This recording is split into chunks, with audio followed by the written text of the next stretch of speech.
ഒരു എക്സ്പീരിയൻസ് പറയാൻ വേണ്ടിയിട്ടാണ് വൈറ്റ് ടീ ഉപയോഗിച്ചിട്ടുള്ളത്. വൈറ്റ് ടീ എനിക്ക് തൈറോയിഡിൻ്റെ കംപ്ലയിൻ്റ് ഉണ്ടായിരുന്നു. ഒരു 19 വർഷമായിട്ട് തൈറോയിഡ് ഉണ്ട്. ഞാൻ ഡോക്ടറെ കാണിച്ചപ്പോൾ ലൈഫ് ലോങ് മരുന്ന് കഴിക്കാനാണ് പറഞ്ഞത്. അപ്പോൾ അങ്ങനെ മരുന്ന് ഇത്രയും കാലം മരുന്ന് എടുത്തുകൊണ്ടിരിക്കുകയായിരുന്നു. അപ്പം ഈ കഴിഞ്ഞ ഒരു 6 മാസമായിട്ട് ഞാൻ വൈറ്റ് ടീ യൂസ് ചെയ്തിട്ടുണ്ടായിരുന്നു. വൈറ്റ് ടീ യൂസ് ചെയ്ത് ഒരു 2 മാസം മുന്നേ ഞാൻ തൈറോയിഡ് ടെസ്റ്റ് ചെയ്തപ്പം T3 T4 നോർമലായി, അതിൽ TSH മാത്രം ഹൈ ആയിട്ട് നിന്ന്. അപ്പോൾ ഒരു മാസം ഹോമിയോ മരുന്നും ഈ വൈറ്റ് ടീയും കൂടെ എടുത്തു കഴിഞ്ഞ് വീണ്ടും TSH മാത്രം ടെസ്റ്റ് ചെയ്തപ്പോൾ TSHും നോർമലായി, തൈറോയിഡ് നോർമലായി.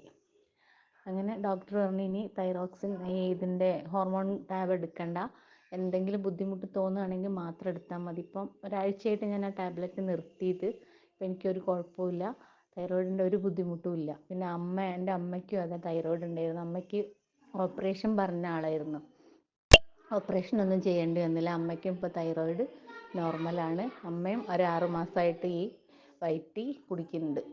അപ്പോൾ നല്ലൊരു എക്സ്പീരിയൻസ് ആണ്, നല്ലൊരു പ്രോഡക്റ്റാണ്.